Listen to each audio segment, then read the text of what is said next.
विधानसभा चुनाव के मद्देनजर कांग्रेस ऑब्जर्वरों की नियुक्तियां उन्होंने कर दी है। संयंत्र observer Pritam Singh senior observer बनाए जाने के बाद पहली बार छत्तीसगढ़ पहुंचे। प्रीतम सिंह ने कहा कि छत्तीसगढ़ की सरकार ने आमजन के हितों को संरक्षित करने का काम किया है, तो दोबारा सरकार में हम आएंगे। उन्होंने चुनाव चुनौती के रूप में होता है कहा। सरकार ने काम किया है, लोगों को भरोसा है राज्य सरकार पर। वहीं उन्होंने प्रचंड बहुमत से जीतने का दावा किया। वहीं बीजेपी के घोषणा पत्र पूरा नहीं करने के आरोप पर कहा, लोक कल्याणकारी योजनाएं चलाए हैं, पूरा वादा हमने किया है। बीजेपी के पास मुद्दा नहीं है, ना ही उनके पास चेहरे हैं। केंद्रीय नेताओं के दौरे पर कहा, बीजेपी के पास कुछ नहीं, सिर्फ दो जोड़ी है, मोदी और शाह के जाते हैं और परास्त होकर आते हैं। छत्तीसगढ़ में नवंबर में विधानसभा चुनाव होने हैं। विधानसभा चुनाव के मद्देनज़र कांग्रेस ने ऑब्जर्वर की नियुक्ति की गई है और हमारे साथ अभी सीनियर ऑब्जर्वर प्रीतम सिंह मौजूद है। सर, सीनियर ऑब्जर्वर बनाए के बाद छत्तीसगढ़ आप पहली बार आए हैं, छत्तीसगढ़ की क्या परिस्थिति अभी तक आपने देखी है? नहीं, देखिए, मैं छत्तीसगढ़ पहली बार नहीं आया हूँ। सीनियर ऑब्जर्वर बनाए के बाद मैं तीसरी बार आ रहा हूँ, लेकिन सीनियर ऑब्जर्वर की जो जिम्मेदारी राष्ट्रीय नेतृत्व ने मुझे सौंपी है, उसके बाद मैं प्रथम बार जो है छत्तीसगढ़ आ रहा हूँ। छत्तीसगढ़ की जो परिस्थितियाँ हैं, उन परिस्थितियों को देख करके, और मैं कह सकता हूँ कि प्रदेश के मुख्यमंत्री जी ने और सरकार ने जिस तरीके से आम जन के हितों को संरक्षित करने के लिए इस प्रदेश के अंदर कार्य किए हैं, उसके आधार पर राज्य के अंदर कांग्रेस प्रचंड बहुमत के साथ सरकार बनाने जा रही है। अभी बहुमत के साथ प्रदेश में छत्तीसगढ़ की सरकार है। सरकार को दोबारा फिर से सत्ता में काबिज किया जाए, किस तरह से इन्हें कंटिन्यू किया जाए, इस तरह में किस तरह से चुनौती अभी देखते हैं? चूँकि हमने देखा है कि सत्ता में काबिज होने के बाद फिर से सत्ता हासिल करना काफ़ी बड़ी चुनौती होती है। नहीं, देखिए, जब चुनाव होता है, चुनाव तो चुनौती के रूप में होता है और उसको हम चुनौती के रूप में स्वीकार भी करते हैं, लेकिन सरकार ने जो काम किए हैं उसे आम जन देख रहा है और लोगों का भरोसा कांग्रेस पर है।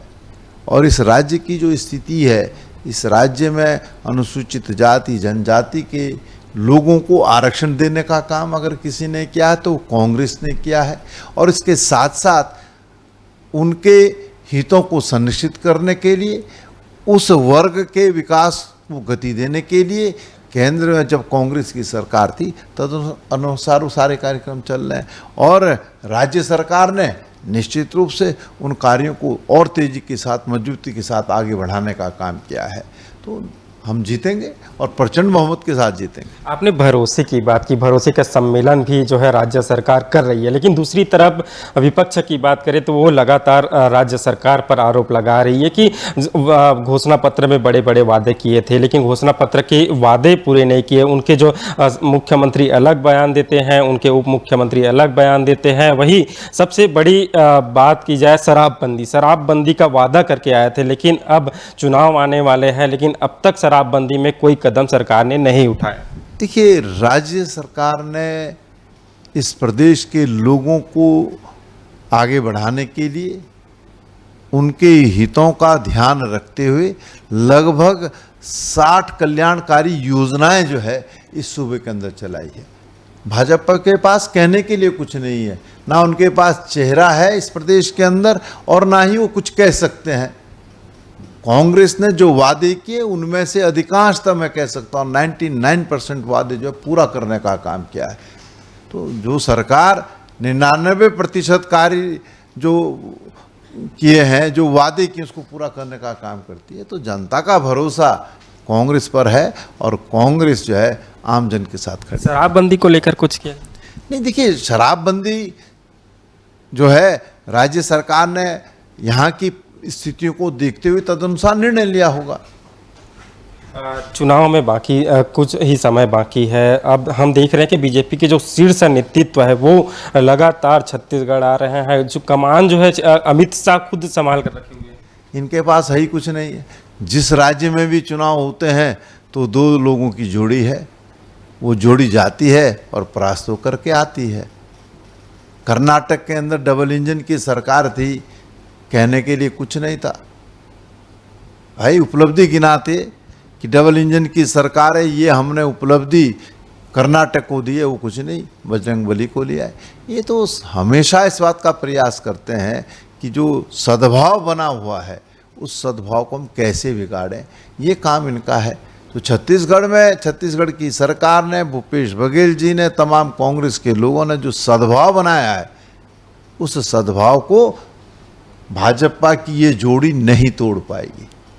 ये लास्ट सवाल, एक ऋण माफी को लेकर हमने पिछली बार देखा था, सरकार जो घोषणा पत्र में ऋण माफी की बात की थी उस और शराबबंदी की बात की थी, दोनों को लेकर हमने देखा था कि जो किसान वर्ग है वो पूरी तरह से जो है कांग्रेस के पक्ष में आ गए थे। तो इस बार भी क्या ऋण माफी का वादा या कुछ नया कर दिया? नहीं, देखिए, अब इस पे तो तय करेंगे कि जो हम चुनाव में जा रहे हैं उसके लिए हमारा चुनावी घोषणा पत्र क्या होगा, उस पर बात होगी, तदनुसार हम चुनावी घोषणा पत्र बनाएंगे।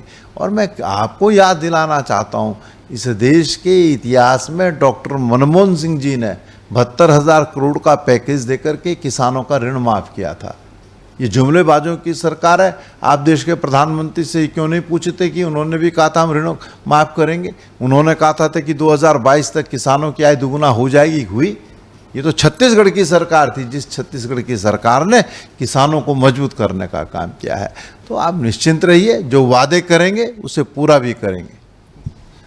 ये थे हमारे साथ कांग्रेस के सीनियर ऑब्जर्वर प्रीतम सिंह, जिन्होंने बताया कि विधानसभा चुनाव में चुनौती तो है, लेकिन चुनौती का हम डटकर सामना करेंगे और जो भी घोषणा पत्र में वादा करेंगे सभी वादा पूरा करेंगे। कैमरामैन होरी के साथ शशिकांत साहू, स्वदेश न्यूज, रायपुर। ऐसे ही वीडियो के लिए लाइक करें, शेयर करें, फॉलो करें और YouTube पर जाकर सब्सक्राइब करें और बेल आइकन को दबाना ना भूलें। और ताजा तरीन अपडेट के लिए स्वदेशलाइव.com पर जरूर जाएं।